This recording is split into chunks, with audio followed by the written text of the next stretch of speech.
할렐루야. 감사합니다. 오늘 본문은 베드로전서 4장 7절로 11절 말씀입니다. 여러분과 다 같이 합독하시겠습니다. 시작. 만물의 마지막이 가까이 왔으니 그러므로 너희는 정신을 차리고 근신하여 기도하라. 무엇보다도 뜨겁게 서로 사랑할지니 사랑은 허다한 죄를 덮느니라. 서로 대적하기를 원망 없이 하고 각각 은혜를 받은 대로 하나님의 여러 가지 은혜를 맡은 선한 청지기같이 서로 봉사하라. 만일 누가 말하려면 하나님의 말씀을 하는 것 같이 하고 누가 봉사하려면 하나님의 공급하시는 힘으로 하는 것 같이 하라.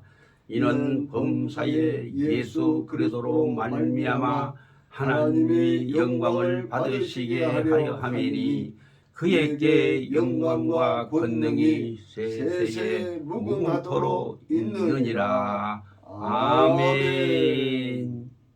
감사합니다. 사랑하는 성도 여러분, 험하고 힘든 세상에서 한 주간 동안도 하나님의 은혜 가운데 잘 지내셨습니까? 네. 예, 너무 감사합니다. 저도 여러분이 항상 기도해 주시는 덕분으로 한 주간 동안 잘 보냈습니다. 너무 감사합니다.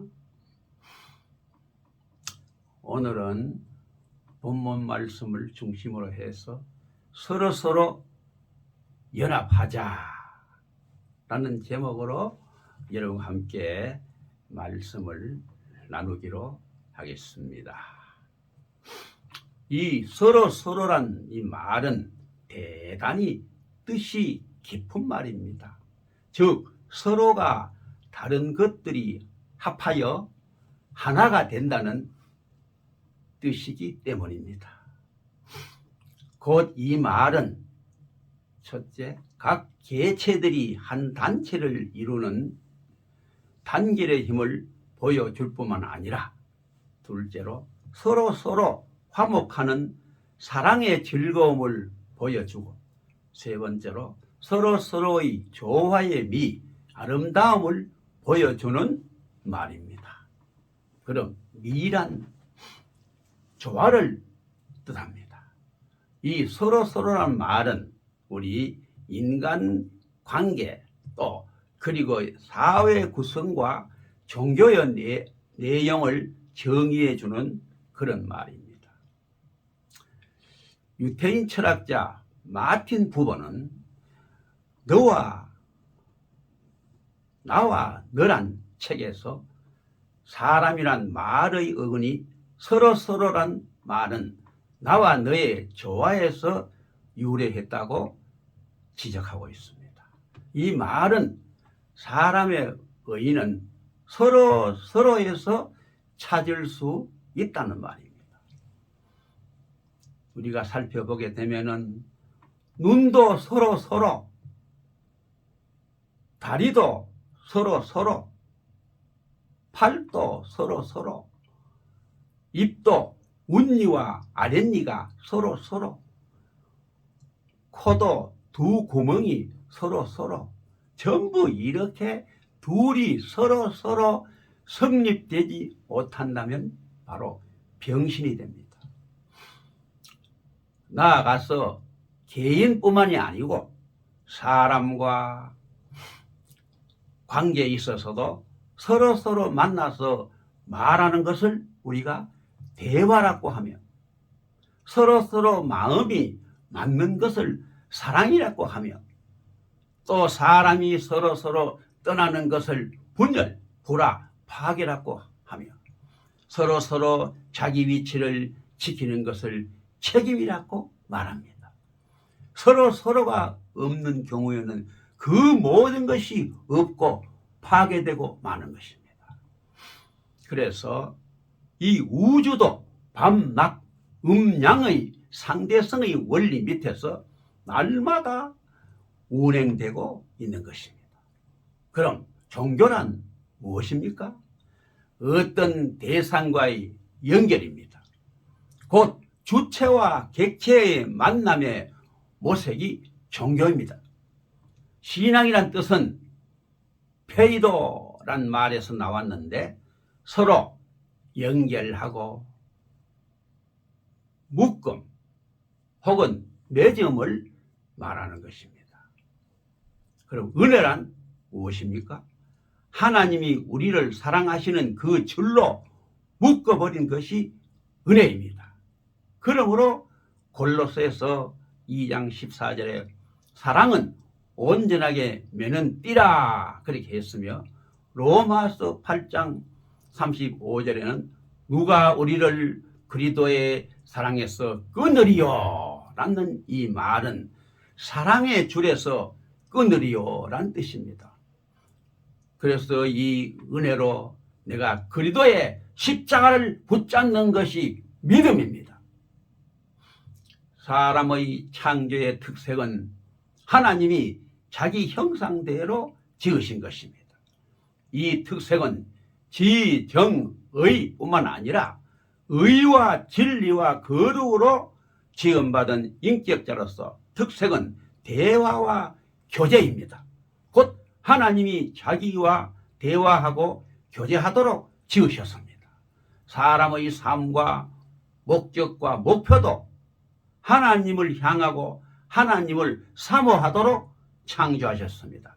그래서 베드로전서 3장 21절에는 오직 선한 양심이 하나님을 찾아가는 것이라 그랬습니다.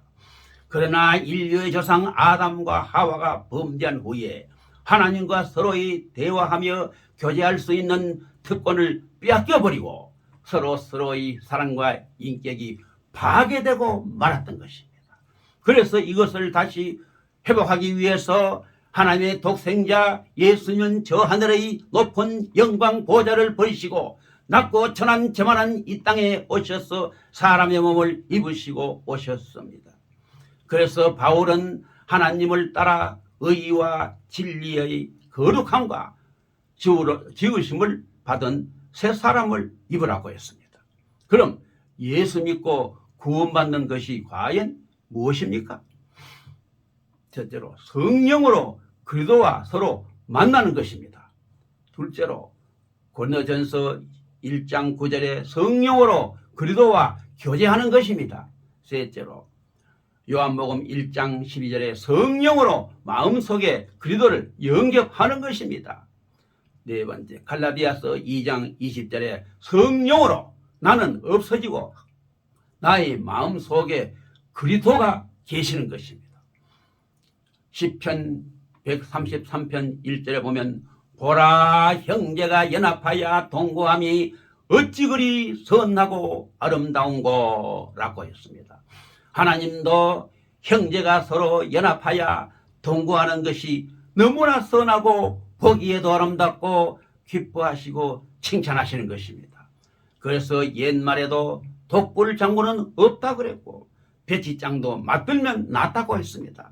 혼자는 어려워도 둘은 아주 쉽습니다. 우리 기독교는 하나님과 나와 서로 교제하고 나와 너가 서로 대화하고 교제하는 살아 역사하는 생명의 종교이기 때문에 날마다 새로워지고 달라지고 부흥하고 발전하고 성장해 가는 것입니다. 그럼 현대 교회의 타락상이 무엇입니까? 첫째는 하나님과 나와의 교제가 끊어져 가고 있다는 것입니다. 즉 성경 말씀과 멀어져 가고 있는 것입니다. 두 번째 나와 이웃과의 교제가 끊어져 가고 있는 것입니다. 즉 성도와의 교제가 멀어져 가고 있는 것입니다. 세 번째 나와 교회와의 거리가 멀어져 가고 있는 것입니다. 즉 세상의 지약으로 가까워지고 있는 것입니다. 그러면 우리는 지금 과연 어떻게 해야만이 되는지 세 가지로 말씀을 간단히 드림으로 은혜 받기 원합니다. 첫째로 서로 사랑해야 됩니다. 사랑의 성립은 서로에서 이루어집니다. 혼자만 사랑하면 짝사랑이 됩니다. 서로가 없이는 사랑도 없습니다. 베드로전서 1장 22절에 뜨겁게 피차 사랑하라는 이 말씀 중에 피차란 이 말은 사랑하는 자의 두 사람이 똑같이 서로 사랑하라는 것입니다. 그럼 사랑하는 방법은 무엇입니까? 베드로전서 4장 8절에 열심으로 서로 사랑할지니 라고 했습니다. 이 열심이란 헬라 언어는 에케테네인데 이 말의 뜻은 진정으로 사랑하라, 서로 존경하면서 겸손히 사랑하라, 힘있게 강력하게 사랑하라, 길게 확장하면서 오래 사랑할 것을 뜻하는 것입니다. 그래서 서로가 미워하는 가운데서는 사랑이 있을 수 없고, 겸손이 없이는 존경이 있을 수 없고, 인내심이 없이는 존경심이 있을 수가 없습니다. 그럼 왜 사랑해야 합니까? 베드로전서 4장 8절에 사랑은 허다한 죄를 덮느니라고 했듯이 이 사랑은 죄를 덮기 때문에 사랑해야 됩니다. 즉 예수 그리스도의 십자가로 우리 죄를 용서하시고 사랑으로 덮어버리고 구원하셨다는 것을 뜻하는 것입니다. 우리들도 십자가의 사랑을 받았으니 남을 사랑하고 용서해야 하는 것입니다. 진실로 우리는 서로 사랑하며 서로 용서해야 될 줄로 확실하게 믿습니다. 두 번째는 서로 대접해야 합니다. 베드로전서 4장 9절에 서로 대접하기를 원망 없이 하고 해서 대접이란 헬라 원어로 필로세노이인데 이 말은 낯선 나그네를 사랑하며 특히 병든 나그네를 영접할 것을 말씀하고 있습니다. 집 없는 나그네, 병든 나그네, 약한 나그네, 불쌍한 나그네를 영접하라는 말씀입니다. 우리 주님은 거지 나사로를 사랑하셨고 병든 자를 고치셨고 천대받는 자를 대접하셨습니다. 서로 대접하라는 서로의 헬라의 원어로는 에이스 앙게루스인데 이 말은 서로 모르는 자, 즉 이방인들을 뜻하고 다른 자, 곧 성격이 서로 다른 자라도 대접하라는 뜻이 있습니다. 즉 성격이 같고 마음이 통하고 잘 아는 사람만 대접하는 것이 아니라 낯설고 다르고 서로 몰라도 원망 없이 불평함이 없이 모든 것을 초월하여 서로 대접하라는 것입니다. 베드로가 이 서신을 기록하여 준 대상은 베드로전서 1장 1절에 흩어진 나그네였습니다. 그때 로마 황제의 핍박을 피하여 고향과 집과 가족을 떠나 유리방황하면서 병들고 가난하게 된 사람들이 수없이 많았습니다. 이러한 때에 서로 대접하라고 사도 베드로는 권면했던 것입니다. 히브리서 13장 2절에 손님 대접하기를 잊지 말라고 했고 요한 3서 5절에는 나그네 된 자들에게 행하는 것이 신실한 일이니라고 했고 사도행전 20장 35절에는 주는 것이 받는 것보다 복이 있다고 했으며 마태복음 7장 12절에는 남에게 대접을 받고자 하는 대로 너희도 남을 대접하라고 주님이 직접 말씀하셨습니다. 백화점 왕이라고 불리우는 미국의 베니는 본래 가난한 농부의 아들로 태어났습니다. 그는 그 자파상에 입사하여 진실하게 봉사하면서 평신도 전도에 힘을 쓰며 열심히 교회에 충성 봉사하는 중에 하나님의 복으로 세계적인 큰 부자가 되었던 것입니다. 그는 그 성공의 비결을 묻는 자에게마다 마태복음 7장 12절이 성공의 비결이었다고 자신 있게 대답하고 있는 것입니다. 바로 그 말씀은 즉 남에게 대접을 받고자 하는 대로 너희도 남을 대접하라. 이것이 율법이요 선지자니라는 말씀인 것입니다. 참으로 주의 영광을 위하여 남을 대접하는 것은 곧 주님을 대접하는 것이 됩니다. 마태복음 10장 42절에 누구든지 제자의 이름으로 이 소자 중 하나에게 냉수 한 그릇도 주는 자는 그 사람이 결단코 상을 잃지 아니하리라고 주님이 말씀하셨습니다. 지극히 적은 자에게 적은 것으로 대접한다 할지라도 우리 주님은 일일이 그걸 다 기억하시고 합당한 상으로 갚아주신다는 말씀인 것입니다. 우리가 서로 정성껏 대접하면 대접한 대로 주님이 합당한 상급으로 갚아주실 줄로 확실하게 믿습니다. 세 번째, 서로 봉사해야 됩니다.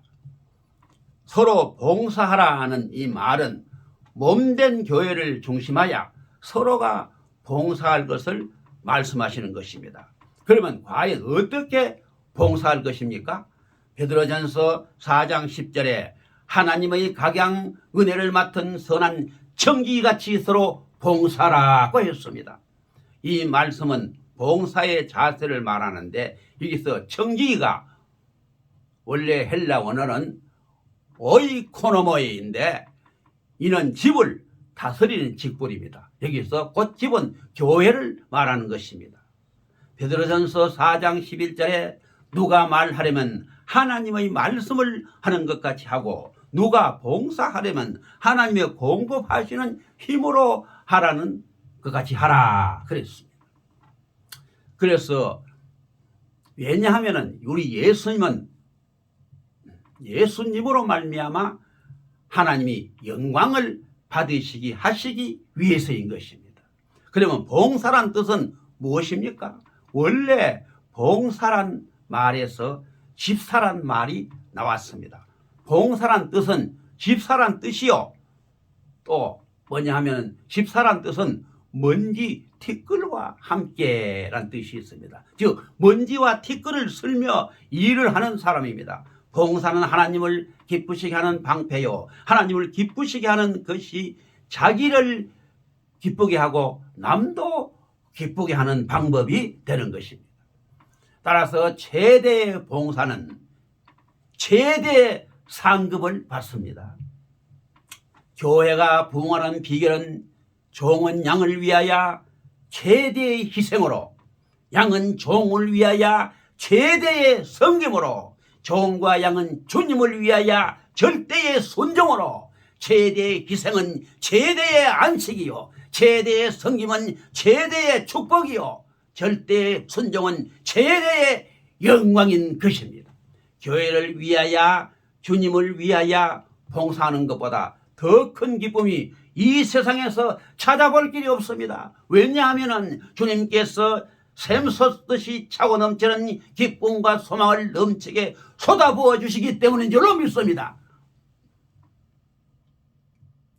존 칼빈이 말하기를 어머니를 섬기듯이 교회를 섬기지 않으면 하나님을 아버지라 부를 자격이 없다. 그래 말했습니다. 하나님의 복은 언제나 먼저 회개를 통하여 그 다음에 우리에게 다가오는 것입니다. 요한 웨슬리가 말하기를 하나님께서는 우리가 남을 돕는 동안에 주님의 영광을 위하여 일하는 동안에 하나님은 우리의 모든 것을 도와주신다. 그렇게 자신 있게 말했습니다. 그럼 과연 어떻게 봉사해야 되는지 두 가지로 간단히 말씀을 드리겠습니다. 첫째는 자발적으로 자진해서 봉사하고 남의 각양 은혜대로 봉사해야 됩니다.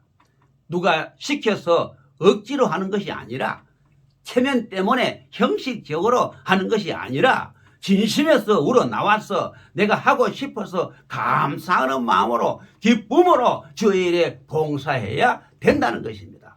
인간 바라보지 말고 인간 칭찬과 그걸 기대하지 말고 하나님만 바라보고 하나님의 칭찬과 하나님의 상급만 바라보고 소망 가운데 이름 없이 빛도 없이 봉사하는 것이 주님이 가장 기뻐하시는 것인 줄로 믿습니다. 그리고 현재 받은 직분에 만족하고 나의 현재 위치에서 내가 할 수 있는 모든 것을 최선을 다해서 감당하면 그 중심을 보시고 주님이 기뻐하시고 장차 넘치는 상급으로 갚아주실 줄로 확실하게 믿습니다.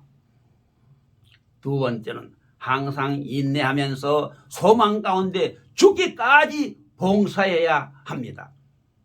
요한계시록 2장 10절에 내가 죽도록 충성하라 그리하면 내가 생명의 멸류관을 내게 주리라 고 했습니다.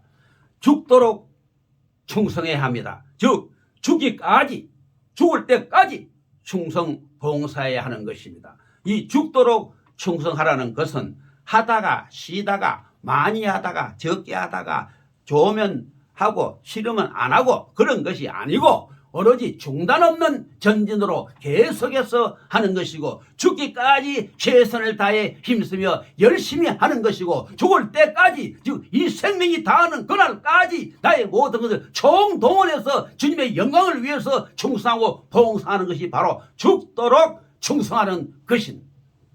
더 나아가서 오늘이 마지막이라는 그런 각오를 하고 지금 내가 할 수 있는 일을 전력을 다해서 감당하면 정말 그 삶이 후회 없는 보람된 삶이 될 것이며 주님 앞에 설 때에 잘했다 칭찬받을 줄로 확실하게 믿습니다.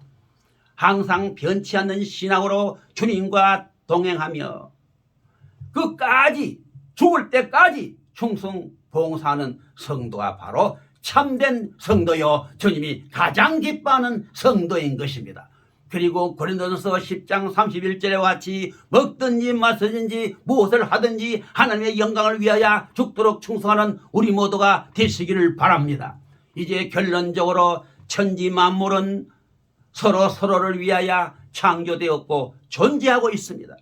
예수님도 서로를 죄에서 구원하시기 위해서 죄만한 이 땅에 오셨습니다. 서로가 있는 그곳에 모든 것이 있고 서로가 없는 그곳에 아무것도 없는 것입니다. 우리 성도들은 서로가 참되게 사랑하고 서로가 겸손히 사랑하고 서로가 변함없이 끝까지 사랑해야 될 줄로 확실하게 믿습니다. 그럼 이제 제가 지금 나그네 인생길 1, 2, 3절을 부르고 끝을 내겠습니다. 하나님이 주신 생명 세상 일에 허송하다 한 번 왔다 가는 인생 어느 누가 막으리요 절인도 못 막으니